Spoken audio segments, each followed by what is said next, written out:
WWE ने कर दिया है हम सब के साथ एक प्रैंक, और छोटा नहीं काफ़ी बड़ा प्रैंक किया है। मतलब कि पिछला पूरा साल जो है हमें यही लग रहा था कि जो है कोडी रोड्स रेसलमेनिया में हार तो गए हैं, लेकिन रेसलमेनिया 40 में उन्हें एक और चांस मिलेगा और वो अपनी स्टोरी रोमन रेंस के अगेंस्ट फाइनली ख़त्म कर लेंगे।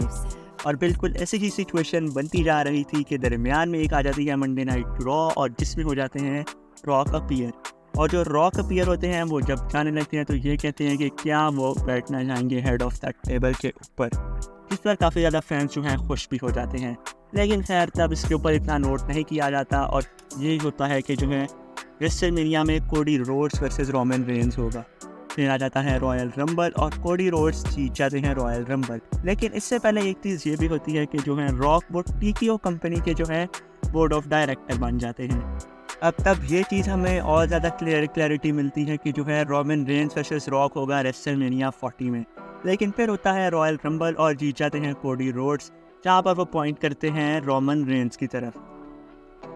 सारा कुछ स्मूथली चल रहा होता है कि मंडे नाइट रॉ में सेथ रॉलिंस को ज़्यादा ही शॉक चढ़ता है और वो कोडी रोड्स को कहते हैं कि तुम जो है मुझे रेसलमेनिया 40 में फेस करो। जिसके बाद कोडी रोड्स कहते हैं वो इसके मुतालिक देखेंगे, और फिर आ जाती है हमारी Friday night SmackDown. Everything is still running smooth, लेकिन जो लास्ट मेन इवेंट टाइम होता है स्मैकडाउन का, उसके अंदर जो है कोडी रोड्स यही कहने लगते हैं, कह देते हैं बल्कि कि जो है वो रोमन रेंस को रेसलमेनिया में फेस नहीं करेंगे, अगरचा वो जो है ये टाइटल लेना चाहते हैं रोमन रेंस से। और फिर रोमन रेंस को जगह जो है कोडी रोड्स की जगह कौन फेस करेगा रोमन रेंस को, तो वो आ जाते हैं हमारे द रॉ।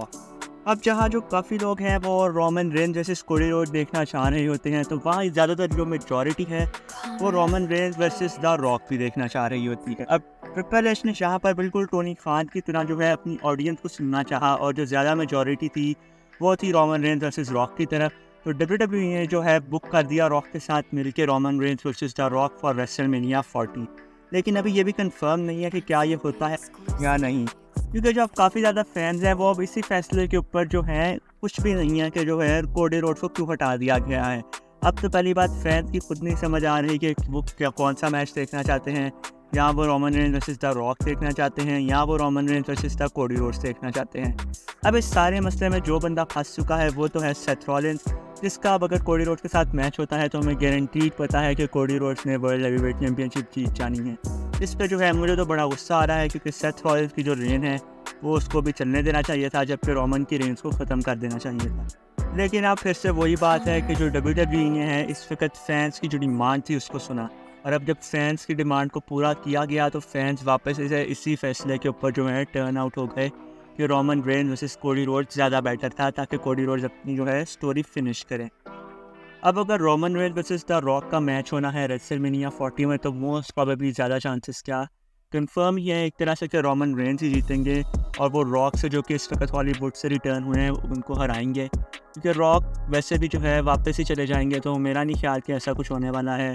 या ऐसे भी हो सकता है कि रॉक जो है WWE से जिता के और फिर रॉक अपना टाइटल रिलिंक्विश कर दे कि मैं तो खाली रोमन रेंस की रेंज एंड करने आया था। लेकिन इतनी जो है बोरिंग नहीं करेंगे स्टोरी लाइन को WWE, बल्कि कुछ अच्छा ही करेगा। असल में WWE जो है वो मेरे ख्याल से इंतज़ार कर रही है हॉक होगन की रेंज को तोड़ने का, और इसीलिए जो है वो ले आई है दरमियान में शायद द रॉक को, ताकि अगर जो है रॉक ने तो हारना ही होगा मोस्ट प्रोबेबली रोमन रेंस से, ताकि अगर तो कोडी रोड्स आ जाते और वो कोडी रोड्स को दोबारा सेकंड टाइम हरवा देते, तो फिर फैंस ने दोबारा जो है WWE के खिलाफ करना शुरू कर देना था कि उन्होंने कोडी रोड्स की तरह स्टोरी लाइन जो है वो ख़त्म क्यों नहीं की।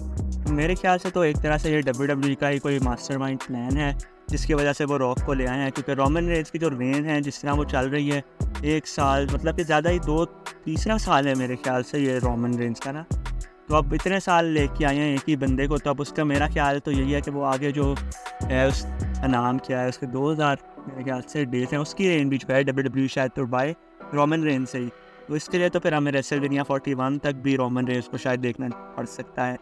खैर इस सारे जो है सीन में अब हम क्या कर सकते हैं, क्योंकि ये सारी गलती एक तरह से जो है फैंस की भी है, क्योंकि जो ज़्यादातर फैंस थे पहले वो ये चाह रहे थे कि कोडी का मैच दिखाया जाए रोमन रेंस के खिलाफ।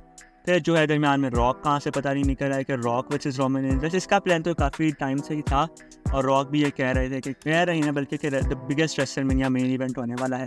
और मेरा नहीं ख्याल कि फिर से अब कुछ भी हो सकता है, रॉक भी जीत सकते हैं, रोमन भी, लेकिन ज़्यादातर चांसेस रोमन रेंस के साथ ही, और मैं भी रोमन को ही बैक करूँगा कि रोमन रेंस को जीतना चाहिए। खैर, फैंस की गलती है एक तरह से। फिर उन्होंने कहा जी अब जब रॉक को WWE ले आए कि फैंस की बात मान ली जाए, तो फिर फैंस अब फिर से कह रहे हैं कि जी कोडी रोड्स को ही दिखाया जाए।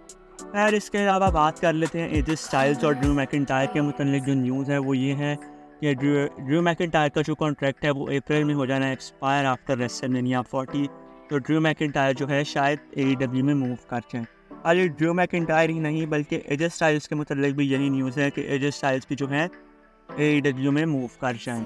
लेकिन अब मुझे नहीं लगता कि एजे स्टाइल्स या ड्रू मैकिंटायर में से कोई भी जाएगा AEW में, लेकिन जा भी सकते हैं क्योंकि जहाँ पर इतने बड़े रेसलर्स एज वगैरह जो हैं उधर चले गए हैं। लेकिन एक तरह से देखा जाए तो वापस भी आए हैं कोडी रोड्स और CM पंक। तो यार देखते हैं आगे किस तरफ जाते हैं। अगर तो WWE ने इनको कोई अच्छे कॉन्ट्रैक्ट या स्टोरी लाइन्स ऑफर कर दी तो मेरा नहीं ख्याल वो जाएंगे। लेकिन ट्रिपल एच है चुके तो मोस्ट प्रोबेबली वो ट्रिपल एच रोक पे ही रखेगा, क्योंकि उसे पता है कि ड्रू मैकिंटायर और एजे स्टाइल्स की काफ़ी बड़ी फैन फॉलोइंग है, और ट्रिपल एच जो है वो मास्टरमाइंड है काफ़ी इन चीज़ों में। तो मेरा नहीं ख्याल वो उन्हें इतनी आसानी से जाने देंगे। बल्कि ट्रिपल एच जो है ये भी प्लान कर रहे हैं कि किसी तरह से जो अनडिस्प्यूटेड एरा है उसको भी वापस लेकर आया जाए। यार इस न्यूज़ के भी मुझे कंफर्मेशन नहीं है, आगे ज़रा कुछ थोड़ा सा टाइम बाद उम्मीद है कोई इस तरह की न्यूज़ आएगी तो ज़रूर अपडेट कर दूँगा मैं आप लोगों को। इस वीडियो के लिए सिर्फ इतना ही। अब वीडियो अच्छी लगी हो तो वीडियो को लाइक कर दें, और चैनल पर नए हैं तो सब्सक्राइब कर दें। And I'll see you guys into the next video. Until then, take care and peace.